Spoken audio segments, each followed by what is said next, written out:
Shri Tirupati Balaji agro trading company limited. जब इस company का नाम शुरू होता है तो उसके बाद ये खत्म होने का नाम ही नहीं लेता।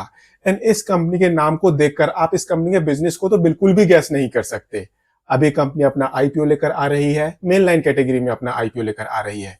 जानते हैं इस कंपनी के बारे में एंड इसके आने वाले आईपीओ के बारे में। कहीं मत जाइए, चैनल को सब्सक्राइब कर लीजिए। Shri Tirupati Balaji agro trading company limited, ये कंपनी एक एमपी बेस्ड कंपनी है। 2001 से इस बिजनेस में है एंड ये कंपनी डिफरेंट वेराइटीज के, डिफरेंट साइजेस के पैकिंग प्रोडक्ट्स बनाती है। जो ये इस कंपनी के प्रोडक्ट्स हैं उनको दूसरी इंडस्ट्रीज की कंपनियां as a packing material use करती हैं।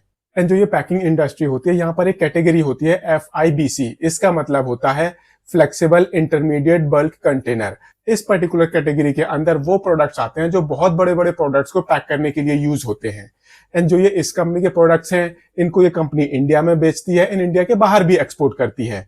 एंड जो इस कंपनी की टोटल रेवेन्यू है, अप्रोक्सीमेटली 49% रेवेन्यू वो इस कंपनी की एक्सपोर्ट सेल के थ्रू आती है एंड 51% रेवेन्यू वो इस कंपनी की डोमेस्टिक सेल से आती है।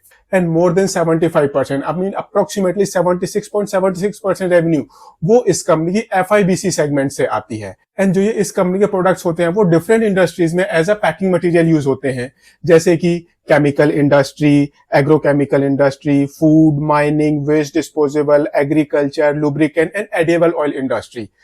ये कुछ स्पेसिफिक इंडस्ट्रीज है जहां पर इस कंपनी के products as a packing material use होते हैं। एंड जो इस कंपनी की टोटल रेवेन्यू है, अप्रोक्सीमेटली 46% रेवेन्यू वो टॉप 10 कस्टमर से आती है। एंड ये कंपनी अप्रोक्सीमेटली 93% रॉ मटेरियल वो टॉप 10 सप्लायर से परचेज करती है।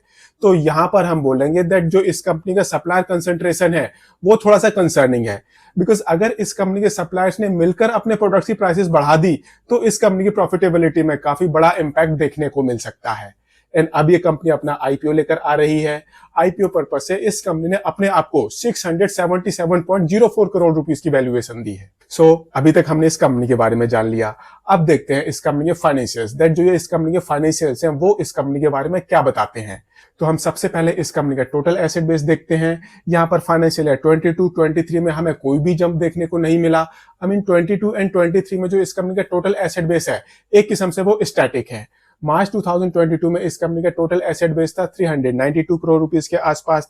अगले साल भी वो लगभग इतना ही था, बट मार्च 2024 में एक अच्छी ग्रोथ देखने को मिली है।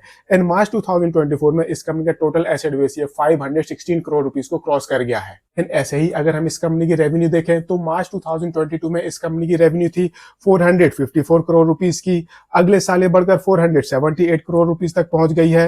एंड मार्च 2024 में इस कंपनी की टोटल रेवेन्यू ये 552 करोड़ रुपीस को क्रॉस कर गई है। ये कंपनी कंटिन्यूसली प्रॉफिट भी बनाती आ रही है हर साल। एंड मार्च 2022 में इस कंपनी का टोटल प्रॉफिट था 13 करोड़ रुपीस के आसपास। अगले साल ये बढ़कर 20 करोड़ रुपीस को क्रॉस कर गया है। एंड मार्च 2024 में इस कंपनी का टोटल प्रॉफिट ये 36 करोड़ रुपीस को क्रॉस कर गया है। तो जो इस कंपनी के प्रॉफिट में ग्रोथ है वो काफी अच्छी है, बट इस कंपनी का जो ऑपरेटिंग कैश रियलाइजेशन है ये थोड़ा सा कंसर्निंग है। यहाँ पर हमें एक किस्म से ए शेप मूवमेंट देखने को मिल रही है। मार्च 2022 में इस कंपनी का ऑपरेटिंग कैश रियलाइजेशन वो नेगेटिव था। मार्च 2022 में इस कंपनी का टोटल ऑपरेटिंग कैश रियलाइजेशन ये 22 करोड़ रुपए नेगेटिव था। अगले साल मार्च 2023 में ये 37 करोड़ रुपए पॉजिटिव हो गया है, बट अगले साल मार्च 2024 में अगेन ये अप्रोक्सीमेटली 26 करोड़ रुपीस का नेगेटिव है। ये थोड़ा सा कंसर्निंग है बिकॉज इस कंपनी की जो बुक्स है वहां पर अप्रोक्सीमेटली 244 करोड़ रुपीस की बोरोइंग है। एंड पिछले साल इस कंपनी ने मोर देन 20 करोड़ रुपीस की फाइनेंस कॉस्ट पे करी है, इंटरेस्ट एक्सपेंसेस पे करे हैं। तो अगर हम इस कंपनी की प्रॉफिटेबिलिटी, इस कंपनी का ऑपरेटिंग कैश रियलाइजेशन, इस कंपनी की डेट पोजीशन एंड इस कंपनी की फाइनेंस कॉस्ट को एक साथ देखें तो हमें काफी कंसर्निंग पिक्चर नजर आएगी। बिकॉज इस कंपनी की जो फाइनेंस कॉस्ट है as compare to its profitability वो बहुत ज्यादा है। एंड इसी टाइम पर जो इस कंपनी का ऑपरेटिंग कैश रियलाइजेशन है वो नेगेटिव हो गया है। तो ये कंसर्निंग पिक्चर और बड़ी हो जाती है। एंड इसी कंसर्निंग पिक्चर को ठीक करने के लिए ये कंपनी अपना आईपीओ लेकर आ रही है। उससे पहले हम इस कंपनी के मार्जिन्स भी देख लेते हैं। अगर हम इस कंपनी के एबिटा मार्जिन्स देखें तो ये कंपनी 13.58% के एबिटा मार्जिन्स पर ऑपरेट कर रही है, 6.53% के पैट मार्जिन्स पर ऑपरेट कर रही है। मोर देन 20% की इस कंपनी की रिटर्न ऑन इक्विटी है एंड अप्रोक्सीमेटली 16% की इस कंपनी की रिटर्न ऑन कैपिटल एम्प्लॉयड है। एंड अब ये कंपनी अपना आईपीओ लेकर आ रही है। कंपनी का टोटल आईपीओ साइज है 169.65 करोड़ रुपीस का। इसमें से 120 22.43 करोड़ रुपीस का फ्रेश इशू है, बाकी ऑफर फॉर सेल है। 78 रुपीज से 83 रुपीस का प्राइस बैंड है।